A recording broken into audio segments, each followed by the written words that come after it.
Bonjour! Bonjour les enfants! Je vais vous lire cette histoire de Noël qui s'appelle Le Petit Père Noël de Anu Stoner et Enrique Wilson. Vous êtes prêts?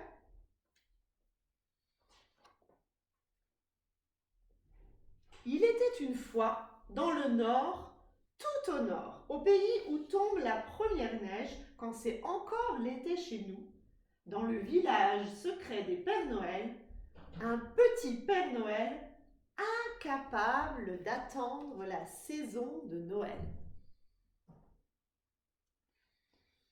Il était toujours le premier à aller chercher son petit sapin dans la forêt, toujours le premier à avoir sa luge briquée, ses bottes astiquées, son manteau épousseté. Tandis que les autres Pères Noël réfléchissaient encore aux cadeaux qu'ils apporteraient aux enfants, il y avait belle lurette que le petit Père Noël avait choisi et emballé les siens. Il préférait offrir les jouets qu'il avait lui-même bricolés et il savait en fabriquer de toutes sortes. Des automobiles multicolores, des chiens au pelotage tacheté, des chevaux à bascule, des maisons de poupées. Il savait aussi préparer de délicieux petits gâteaux. Il connaissait la recette des étoiles à la cannelle, des gâteaux de pain d'épices, des sablés en forme de pâte d'ours, et ces gâteaux au poivre étaient les meilleurs du monde. Une fois tous ces cadeaux emballés, tous ces gâteaux sortis du four, il se faisait une joie, plus qu'aucun autre Père Noël, à l'idée de les porter aux enfants. Or, chaque année, c'était la même histoire. « Non, tu ne peux pas nous accompagner, » lui dit le Père Noël en chef, qui au village des Pères Noël décidait de tout. « Tu es trop petit.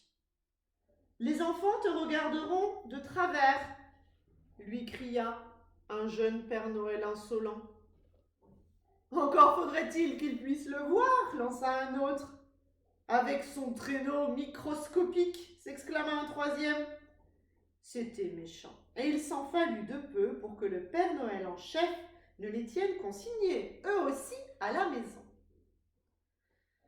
Mais cette année-là, il y avait tant de présents à distribuer que le Père Noël en chef ne pouvait se passer des jeunes Pères Noël. Il se contenta de les regarder droit dans les yeux d'un air sévère et leur dit « Voulez-vous bien vous tenir ?» Et à l'adresse du petit Père Noël, « L'année prochaine peut-être ?» Ce à quoi le petit Père Noël n'osait même plus croire. Du départ des autres Pères Noël, le petit Père Noël ne voulut rien savoir. Il ferma ses volets et se boucla dans sa chambre. Être plus petit que les autres lui était égal, mais ne pas pouvoir aller chez les enfants le rendait tout triste. Ce ne fut qu'au soir, lorsque tout fut tranquille et désolé, qu'il sortit de chez lui.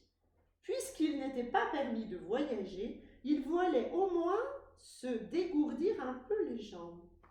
Les étoiles scintillaient, mais notre petit Père Noël ne leur accordait pas un regard. Quelque part, là-haut, les autres étaient dans leur traîneau, tirés par les rênes. Quand soudain, il entendit des voix qui venaient de la grande forêt où vivent les animaux. De quoi pouvait-il bien discuter si tard dans la nuit? Quelle chance il avait d'être si petit! Il parvint à se faufiler sans que les animaux ne le remarquent.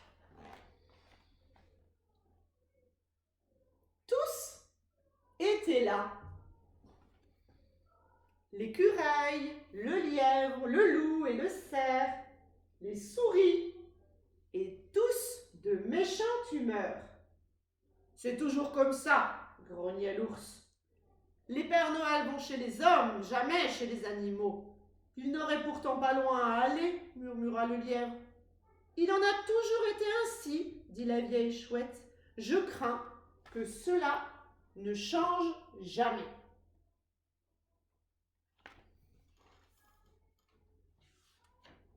Mais cela allait changer. À peine le petit Père Noël avait-il entendu ces paroles qu'il retourna chez lui aussi discrètement qu'il était venu, un rapide coup d'œil au miroir, les paquets installés sur son traîneau, et le voilà parti.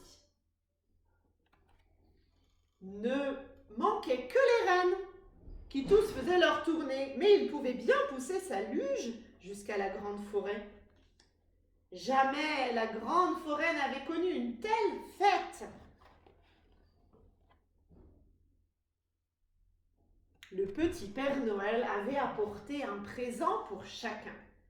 Mais ce fut l'ours grognon qui se réjouit le plus. Il n'avait encore jamais reçu de cadeau de sa vie. La chouette était la plus fière. Son nouveau chandail en faisait à l'évidence l'oiseau le plus élégant de la forêt.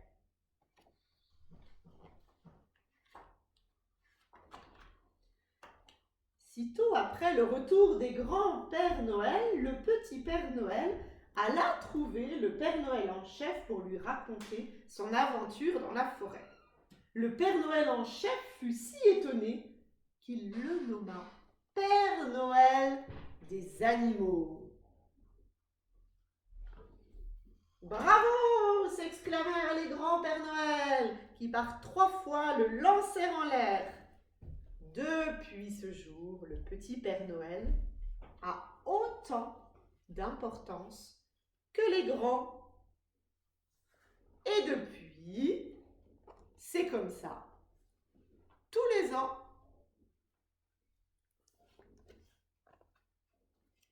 Et voilà, j'espère que ça vous a plu. Joyeux Noël!